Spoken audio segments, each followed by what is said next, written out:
Paralinguistic मतलब के लौकिक। पैरालिंग्विस्टिक मतलब कि આપણા વોઇસની ક્વોલિટી હોય છે, બરાબર છે। તો એ જે આપણો વોઇસ છે એ કોઈ બી વ્યક્તિનો વોઇસ હોય તો આપણે કોઈ વ્યક્તિ ટેલિફોનિક ટોક કરતા હોઈએ અને કોઈ વ્યક્તિ હેલો બોલે, બરાબર છે, તો નંબર સેવ ના હોય તો પણ આપણે અવાજ ઓળખી શકીએ છીએ। મતલબ કે પોતાનો કોઈ મતલબ ટ્રેડમાર્ક બની જાય છે કે આનો વોઇસ છે, બરાબર છે। તો પેરાલિંગ્વિસ્ટિકની અંદર ઘણી બધી કેરેક્ટરિસ્ટિક છે, લાઈક કે ક્વોલિટી છે, પીચ છે, પેસ અથવા તો રેટ છે, આર્ટિક્યુલેશન છે, વોઇસ મોડ્યુલેશન છે, પ્રોનાઉન્સિએશન છે, પોઝ છે, આ બધી એના અલગ અલગ કેરેક્ટરિસ્ટિક છે, બરાબર છે। તો એ અલગ અલગ કેરેક્ટરિસ્ટિકમાં તમે જુઓ મેં કીધું એ પ્રમાણે ક્વોલિટી, વોલ્યુમ, રેટ કે પેસ, એના પછી છે પીચ, આર્ટિક્યુલેશન, પ્રોનાઉન્સિએશન, વોઇસ મોડ્યુલેશન અને પોઝ, બરાબર છે। તો આ એના પેરાલિંગ્વિસ્ટિકની અલગ અલગ કેરેક્ટરિસ્ટિક છે જે આપણે નેક્સ્ટ સ્લાઇડમાં ડિટેલમાં જોઈએ, રાઈટ।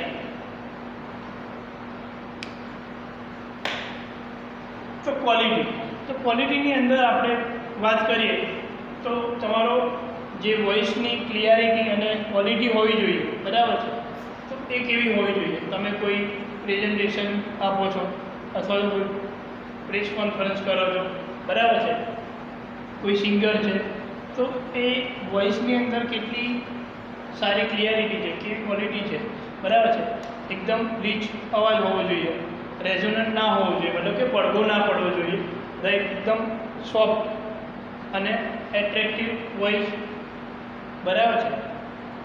પછી ઇરિટેટિંગ વોઇસ ના હોવો જોઈએ, બરાબર છે। તો આ બધી એ વોઇસની એક ક્વોલિટી છે, બરાબર છે। Everyone has a confidence two develop the appropriate quality of the voice, right. એના પછી આપણે વાત કરીએ વોલ્યુમની। તો વોલ્યુમ દરેકનો અલગ અલગ રીતનું હોય છે, કોઈનો લાઉડ હોય, કોઈનો સોફ્ટ હોય, બરાબર છે। પણ આપણે ઇફેક્ટિવ કોમ્યુનિકેશન માટે આપણે કેવો અને ક્યારે કેવો વોલ્યુમ યુઝ કરવો એ શીખવું જરૂરી છે, બરાબર। સપોઝ તમે કોઈ લાર્જ એરિયામાં વાત કરો છો, બરાબર છે, તો લાર્જ એરિયામાં જ્યારે તમે વાત કરતા હોય ત્યારે તમારો અવાજ થોડો લાઉડ હોવો જોઈએ। when you are talking in a small area, at that time you have to speak slowly, right? But in the case of business, while you are giving some presentation or seminar, at that time you have a good clarity with the high volume, બરાબર છે, કે લો volume સાથે બિઝનેસમાં એને એક disadvantage છે, બરાબર। તો અહીંયા તમને કીધું છે કે for example while speaking loud or voice should be boorish and insensitive, બરાબર છે। Speaking too slow it conveys the expression of boredom, મતલબ કે બોરિંગ જાહેર થાય છે।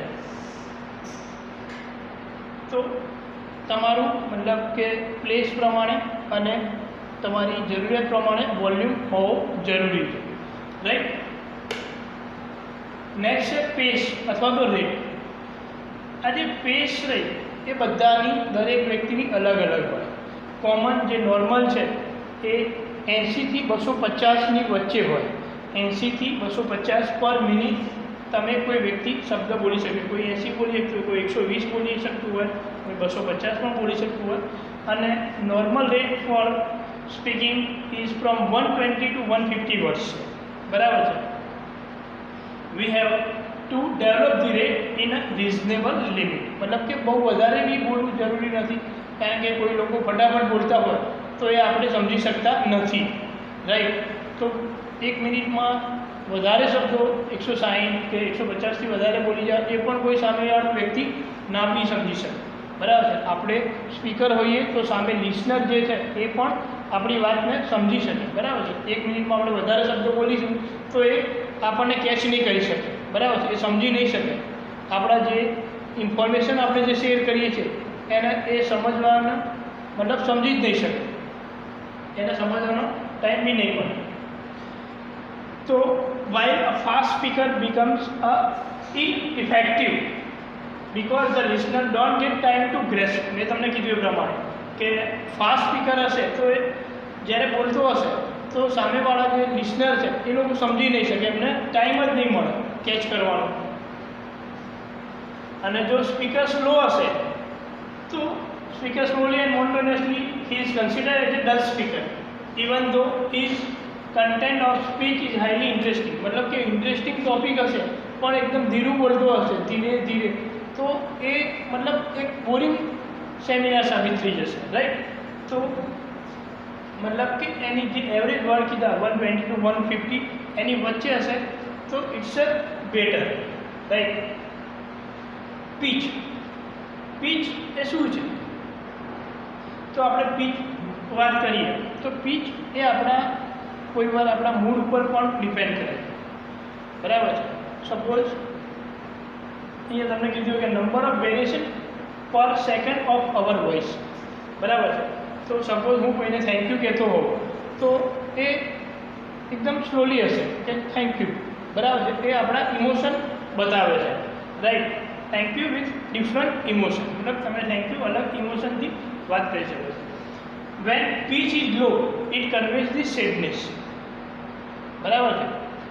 તમે પીચ જેટલી લો હશે તો મતલબ એ કન્વે કરે કે you are sad. Lustre, strength, cheerfulness to the voice, whereas when we are excited, જ્યારે આપણે કોઈ મેચ જીતીને આવ્યા આપણે એક્સાઇટેડ હોઈએ તો આપણો વોઇસ એકદમ હાઈ થઈ જાય છે, હાઈ પીચ ઉપર આપણે મતલબ અવાજ કરીએ છીએ કે યસ કરીને આપણે જે બોલીએ છીએ તો એ આપણો પીચ એકદમ હાઈ હશે. ઇટ એક્સપ્રેસિસ ધી જોય, વિક્ટોરિયસ મતલબ કે વિજેતા, ઓર ઇવન એંગ્રીનેસ મતલબ કે આપણે ગુસ્સે બી વધારે હોય ત્યારે બી આપણો જે વોઇસનો પીચ હશે એકદમ વધી જશે. A well balance pitch develop in a clear and effective tone, મતલબ કે એ જો બેલેન્સ હશે તો આપણું જે કોમ્યુનિકેશન છે એ એક ઇફેક્ટિવ બની જશે, મતલબ કે એક સારું કોમ્યુનિકેશન બની જશે.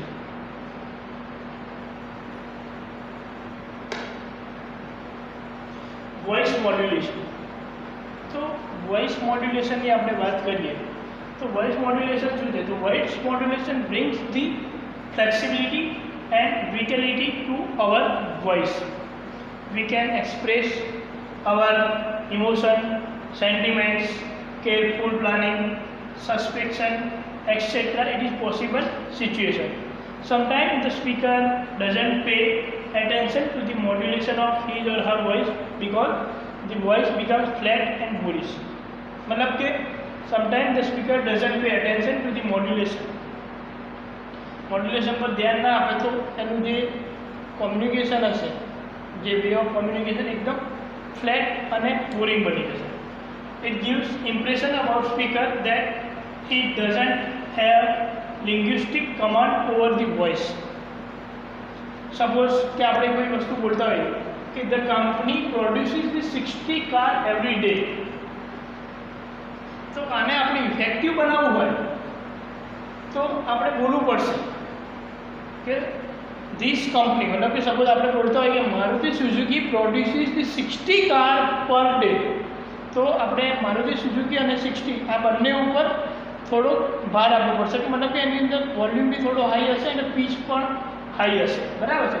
This company produces 60 cars per day, એવી રીતે આપણે ફ્લેટ બોલીશું તો જે લિસનર હશે એ will not getting interest, right. તો આપણે એવું બોલવું પડશે કે Maruti Suzuki produces the 60 cars per day, मतलब કે આ બંને વર્ડ્સ પર આપણે ભાર આપવો પડશે. In this sentence we have to stress or emphasis the word this and 60 cars for making the effectiveness of our voice.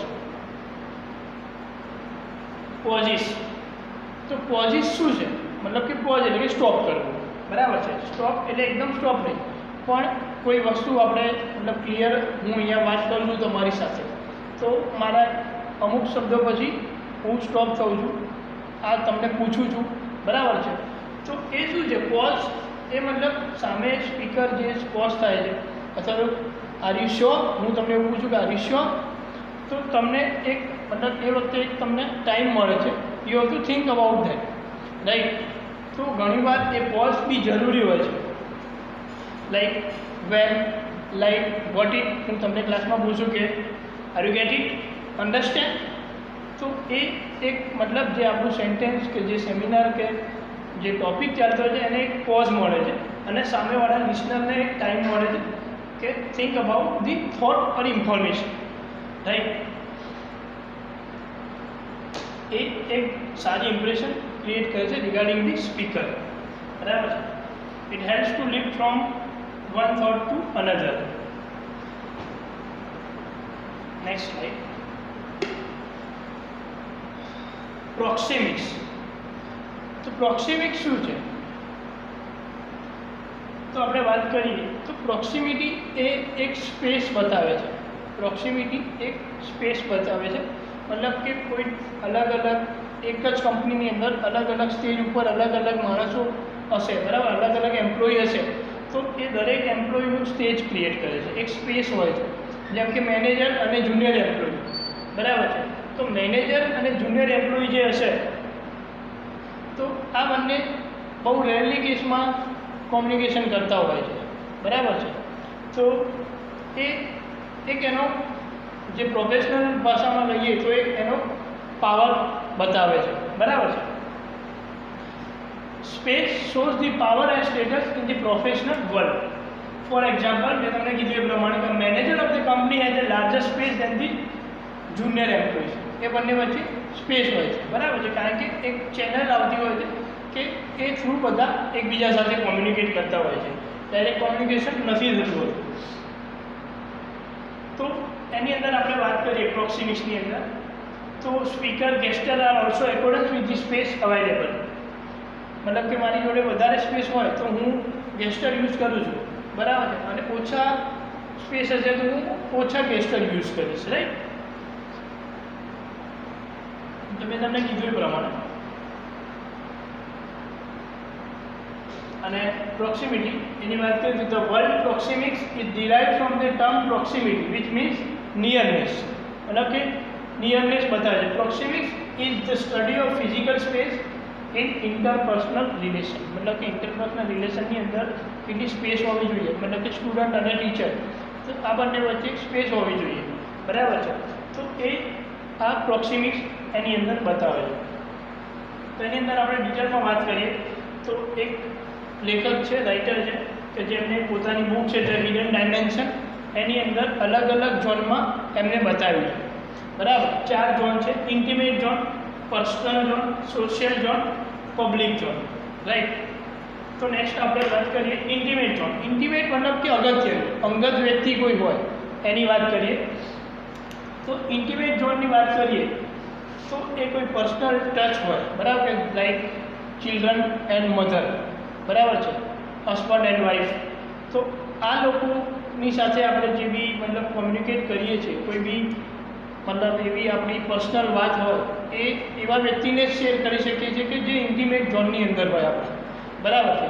તો વાઇલ શેકિંગ હેન્ડ, બાકીના જે લોકો રહે એ ક્યારે નજીક આવી શકે છે કે જ્યારે કોઈ કોંગ્રેચ્યુલેટ કહેવા આવતું હોય, સિમ્પલાઇઝ કરવા આવતું હોય, બરાબર છે, શેકિંગ હેન્ડ, હગ કરવા આવતું હોય, ત્યારે જ એ લોકો નજીક આવતા હોય છે. બાકી જનરલી એ લોકો મતલબ બાકીના જે લોકો રહ્યા, મેં તમને 2 એક્ઝામ્પલ આપે, એ સિવાયના બાકીના જે લોકો છે એમના વચ્ચે આપણે ઘણું ડિસ્ટન્સ હોય છે. Personal zone. પર્સનલ ઝોનની વાત કરીએ તો this zone start from 18 inch to 4 feet, મતલબ 18 ઇંચથી 4 ફૂટનું ડિસ્ટન્સ હોય છે. જેમ કે our close friend, colleagues, peers, etc. fall in this zone. Instead of whispering the sound or silence, normal talking takes place in this zone.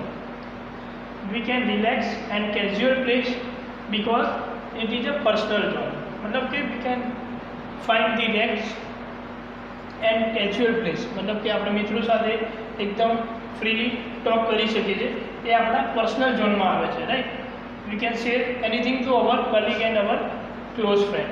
It allows natural and unplanned communication. मतलब કે naturally આપણે એમની સાથે વાત કરીએ છીએ, એમની સાથે કોમ્યુનિકેશન કરવા માટે આપણે કોઈ પ્લાનિંગ નથી કરવાનું હોતું. We don't need for planning while communicating with our friend and colleagues. While setting or communicating with the close friend, it gives warmth and friendliness. Social zone.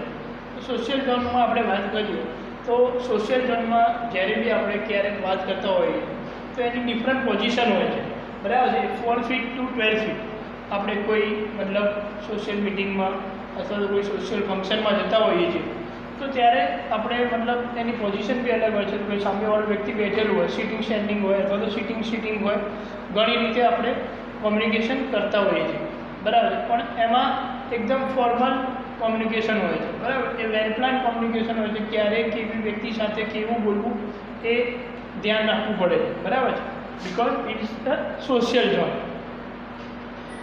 તો એની અંદર મેં તમને કીધું છે કે વી have two conduct the communication with more planning. મેં તમને કીધું કે વેલ પ્લાનથી આપણે વાત કરવી જોઈએ, બરાબર છે. We can maintain the proper eye contact in the sitting position. If the audience is larger or the speaker is authoritative or so he or she can go for standing sitting position. मतलब કે audience વધારે હોય તો એક વ્યક્તિ ઊભું રહીને સામે વાત કરે. પબ્લિક ઝોન, બરાબર છે. તો પબ્લિક ઝોન એટલે કે 12 ફીટ અથવા તો એનાથી વધારે 30 ફીટ એનું પોઝિશન હશે. વાત કરીએ તો આપણે all events take place which have formal nature in this zone. આની અંદર ઓડિયન્સ વધારે હશે. The degree of losing the concentration of audience is very high. આની અંદર ઓડિયન્સ કોન્સન્ટ્રેશન ગમે ત્યારે જતું રહેશે, બરાબર છે. અને the audience is free to do anything, બરાબર છે. The audience is free to do anything. The speaker has to raise his voice, communicate to other or use a microphone, બરાબર છે. કાં તો એને જોરથી બોલવું પડશે અથવા તો એને માઇક્રોફોન યુઝ કરવું પડશે. Like our prime minister of country has to maintain the distance for the security reason, બરાબર છે.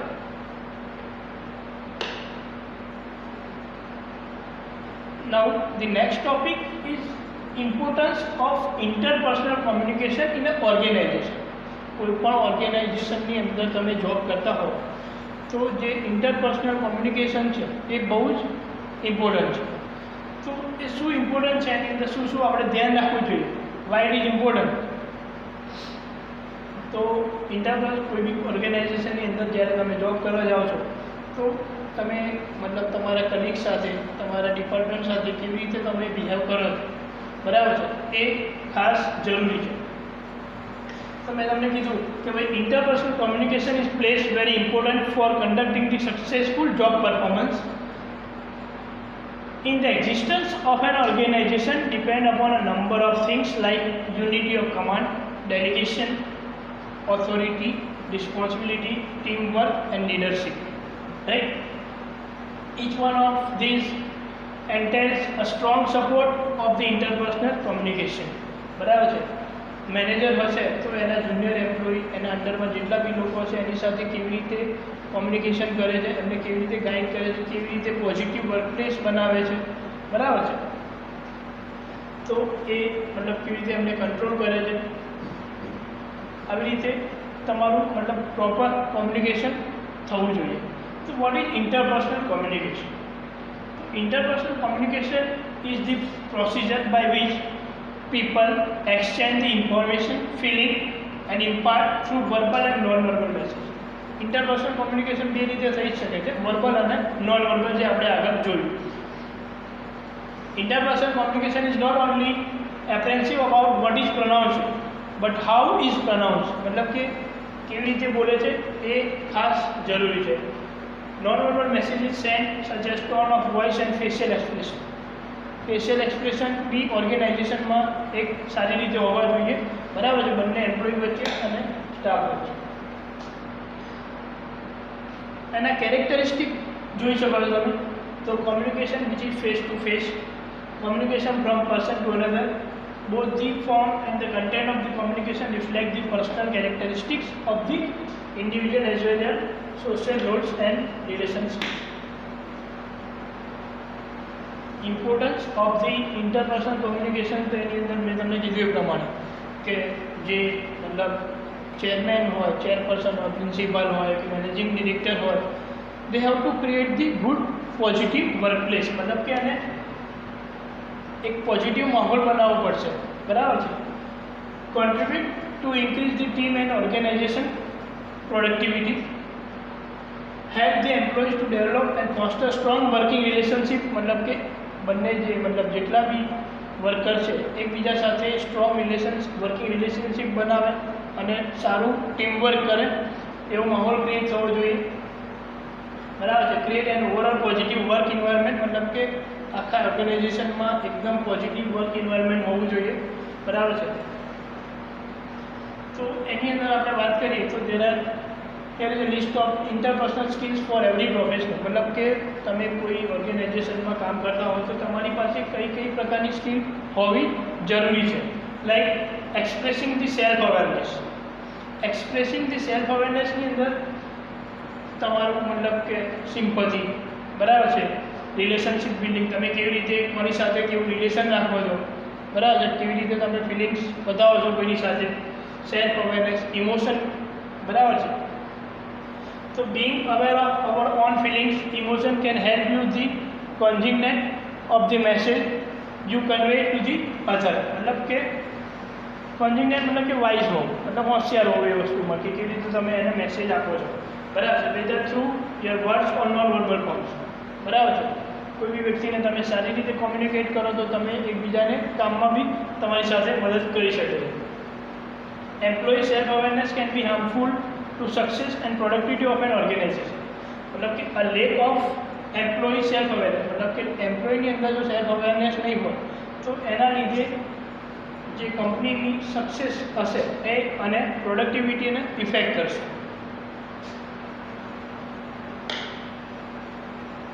being wise to non-verbal communication, ઓર્ગેનાઇઝેશનની અંદર મેં તમને કીધું એ પ્રમાણે કે eye contact, facial expression, body language, gesture અને ફિઝિકલ કોન્ટેક્ટ, આ બધી જે વસ્તુ રહી એ બહુ ઇમ્પોર્ટન્ટ રોલ છે કે જેની અંદર કીધું છે કે about the non verbal message you are sending through out the work day.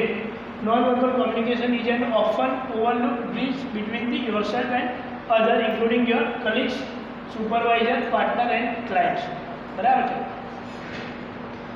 તો however non-verbal cues can either make relationships stronger or damage them depending on how they use, બરાબર છે, ક્યારે અને કઈ સિચ્યુએશનમાં યુઝ કરે છે ડિપેન્ડ કરે.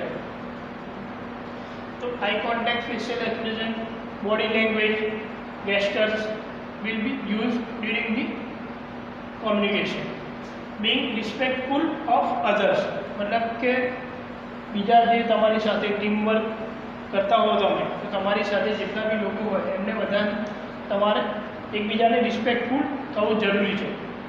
તો અને તો જ તમારું પોઝિટિવ રિલેશનશિપ બિલ્ડ થશે, બરાબર છે. જેમ કે તમે ટીમવર્કમાં કામ કર્યું હોય તો બધાને આખા ટીમવર્કની ક્રેડિટ લેવી જોઈએ, ના કે personal, right.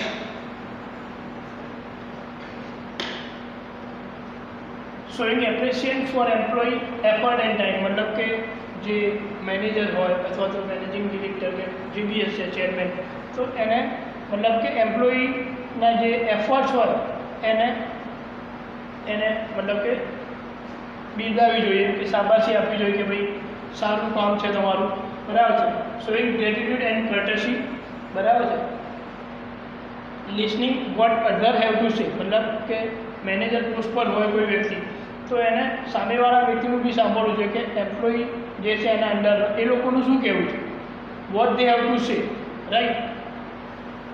Not dispraising, insulting or attacking other, મતલબ કે કોઈ વ્યક્તિ જ્યારે કોઈ મતલબ ડિસ્ક્રાઇબ કરતું હોય કે કોઈ પ્રોબ્લેમ એનો બતાવતું હોય તો એ વખતે એની ઇન્સલ્ટિંગ કે એની પર એટેક કરવાની જરૂર નથી, એવું ના કરવું જોઈએ. આ વસ્તુ ધ્યાનમાં લેવી જોઈએ. Not taking credit for other work, બરાબર છે. Showing the sympathy and understanding, તો having sympathy for other is a crucial part of relationship building in the workplace because it helps you take into account the thought, feeling and needs of other, બરાબર છે. તમે કોઈ વ્યક્તિ પાછળ મતલબ તમે team વર્કમાં કામ કરી રહ્યા છો, એકબીજા સાથે તમે ફિલિંગ્સ બતાવશો તો તમારું જે કામ હશે એકદમ દેખાઈ આવશે, રાઈટ. અને તમારી જે રિલેશનશિપ બિલ્ડિંગ છે એ હાઈ થઈ જશે. There are different ways that learning and development of professional can encourage the employee to develop and grow the skills through empathy building exercise. Being a clear communicator, તો ઓર્ગેનાઇઝેશનની અંદર જ્યારે તમે communicate કરતા હો તો ખાસ ધ્યાન રાખવું કે ટુ ધ પોઈન્ટ, અને એકદમ ક્લિયર કોમ્યુનિકેશન થાય, એની અંદર કોઈ ગેપ ના રહી જાય, મિસકોમ્યુનિકેશન ના થાય, એ ખાસ ધ્યાન રાખવું જોઈએ. When poor communication take place it can place business as a significant disadvantage, મતલબ કે એક ડિસએડવાન્ટેજ ક્રિએટ કરે છે, રાઈટ. એના પછી છે engaging in active listening. Active listening is a pretty self-explanatory. It's all about actively listening to that someone else has to say rather than passively hearing that message. मतलब કે કોઈ વ્યક્તિ કહે છે તો મતલબ હું સ્પીકર છું, બરાબર છે, તો સામે લિસનર છે, તો જ્યારે લિસનરને કંઈ કહેવું હોય તો I have to here, right. મારે બી એમનું જે પ્રોબ્લેમ છે એ સાંભળવું પડે. Everyone has their own unique insights, experience and perspective on different subjects. मतलब દરેકને દરેક ટોપિક પર અલગ અલગ નોલેજ હશે અને એ લોકોનું અલગ અલગ થોટ્સ હોય, તો એ લોકો ડિસ્ક્રાઇબ કરી શકે છે. તો એની એ પણ એ વ્યક્તિ કે મેનેજર જે હશે એ ધ્યાનથી સાંભળશે અને એને જેવું મતલબ કે લાગે કે ભાઈ યસ હી ઇઝ રાઇટ, તો એને ફોલો બી કરી શકે. Behaving appropriately. બિહેવિંગ એપ્રોપ્રિએટલી મતલબ કે અમુક જે ક્રાઇટેરિયા છે, કંપનીની અંદર તમે કોઈ ઓર્ગેનાઇઝેશનની અંદર જોબ કરો છો તો અમુક વસ્તુ જે ફિક્સ છે, તો that you must should behave, like Bing punctual, Bing friendly and respectful of other, showing the courtesy, being cooperative and easy to work with your colleagues, having a positive attitude, dressing appropriately. મેં તમને આગળ વાત કરી પ્રમાણે કે dress બી proper હોવો જોઈએ, taking personal responsibility and Bing accountable, મતલબ કે તમારી જે રિસ્પોન્સિબિલિટી હોય એ તમે પૂરી કરો એન્ડ બિંગ એકાઉન્ટેબલ. તો આ જે એપ્રોપ્રિએટ મેં તમને કીધું કે behavior accepted behaviors that should be exercised by employees. Now the importance of intercultural communication in an organization. Nowadays ઘણા બધા ઓર્ગેનાઇઝેશનમાં કલ્ચરલના લીધે અલગ અલગ કલ્ચરલ હોય, અથવા તો એક કન્ટ્રીમાં કંપની હોય, બીજી કોઈ એમની બીજી બ્રાન્ચ હોય બીજી કોઈ કન્ટ્રીમાં, તો ઇન્ટરકલ્ચરલ જે પ્રોબ્લેમ થતા હોય છે, તો એ પ્રોબ્લેમ ના થાય એની માટે શું કરવું જોઈએ? તો what is the intercultural communication આપણે વાત કરીએ તો intercultural communication involves the sharing of information across the different culture and social groups including individual with different religious, અલગ અલગ રિલિજિયસમાંથી આવતા હોય અથવા તો અલગ અલગ સોશિયલમાંથી હોય, અલગ એથનિક, અલગ એજ્યુકેશન બેકગ્રાઉન્ડ હોય, બરાબર છે. તો આ બધા જે બેકગ્રાઉન્ડ છે આ બધાની વચ્ચે ઇન્ટરકલ્ચરલ કોમ્યુનિકેશન જે છે એ પ્રોપર હોવું જોઈએ. તો ઇમ્પોર્ટન્સ ઓફ ઇન્ટરપર્સનલ કોમ્યુનિકેશનની અંદર વાત કરીએ તો business expansion. The ability to communicate effectively is undeniable challenge in the global environment. મતલબ કે અલગ અલગ કલ્ચરના વ્યક્તિ હશે તો એમની અંદર મિસઅન્ડરસ્ટેન્ડિંગ પ્રોડ્યુસ થવાના ઘણા બધા ચાન્સીસ છે. ઘણી વાર એવું બને કે બંને પાર્ટી હશે, લિસનર અને સ્પીકર, એ બંને સેમ લેંગ્વેજ ના પણ જાણતા હોય, બરાબર છે, તો ત્યારે ઇન્ટરપર્સનલ કોમ્યુનિકેશન પ્રોપર નથી થતું, બરાબર છે. તો ઇન્ટરકલ્ચરલ જે કોમ્યુનિકેશન છે એ પ્રોપર કરવા માટે બંને જે છે બંને પાર્ટીને બંનેને સેમ લેંગ્વેજનું નોલેજ હોવું જરૂરી છે, બરાબર છે. Effective intercultural communication enables the company to explain more briefly to the customer the differences and superiority of the company's products and service in comparison to other competitors. Elimination of conflicts. मतलब કે જે ઇન્ટરકલ્ચરલની અંદર જે બી conflicts આવતા હોય, વિરોધ આવતા હોય, બરાબર છે, એનું એલિમિનેશન કરવાનું છે. કે like each person has their own culture which influences their mode of thinking. બધાનું અલગ અલગ કલ્ચર હશે તો દરેકનું મોડ ઓફ થિંકિંગ, ફિલિંગ્સ બધાનું અલગ અલગ હશે, દરેકનું બિહેવિયર અલગ હશે, બરાબર છે. તો conflict is defined as the type of friction, disagreement and even express a struggle between at least two interdependent parties who have perceived the incompatible goals, limited resources and interference from others in accomplishing their goal. બરાબર છે. બંને અલગ અલગ પાર્ટીના અલગ અલગ culture હશે તો બધાના ગોલ્સ અલગ હશે, રાઈટ, એમનું થિંકિંગ અલગ હશે. તો એ when such diverse individuals work in a firm to achieve a common goal, it is common that a dispute between personalities occur, causing the interpersonal tension, anger and frustration. બધાના અલગ અલગ personal કારણોસર એમની વચ્ચે dispute થતા હોય છે, તો એ ના થવા જોઈએ. તો that we have two eliminate. Next, the positive work atmosphere. આગળ આપણે વાત થઈ એ પ્રમાણે કે we have to create the positive work atmosphere in our organization. દરેક કંપનીની અંદર એક પોઝિટિવ વર્ક એટમોસ્ફિયર ક્રિએટ થવું જરૂરી છે. મેનેજર એમ્પ્લોય ટ્રસ્ટ મતલબ કે ચેરમેન અને એમ્પ્લોય વચ્ચે, બરાબર છે, ટીમ વર્કની અંદર પોઝિટિવ એટમોસ્ફિયર થવું જરૂરી છે, જેથી કરીને જે પ્રોડક્ટિવિટી હશે કંપનીની એ ક્લિયરલી યુ કેન ગેટ.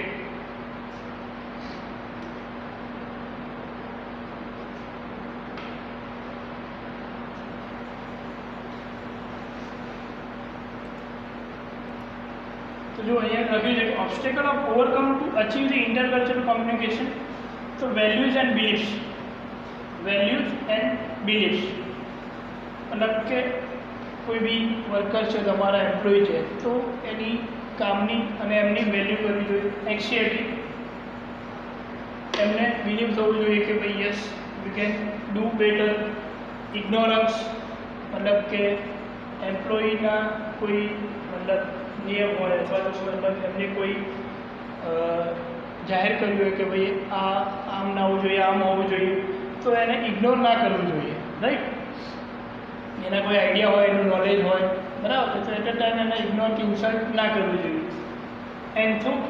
એથનોસેન્ટ્રિઝમ. તો અલગ અલગ જે તમને કીધું કે the feeling that once group has a mode of living, value and pattern બધાનું સેમ હોવું જોઈએ. કોઈ કલ્ચરલના લીધે આપણે એને ડિફર ના કરવું જોઈએ. સ્ટીરિયોટાઇપિંગ. તો assigning a task on the basis of same characteristic, right, બધાને સેમ કેરેક્ટરિસ્ટિક પર ડિફાઇન. બરાબર. તો આ આપણું ચેપ્ટર નંબર 1 અહીંયા કમ્પ્લીટ થાય છે, યુનિટ 1, રાઈટ.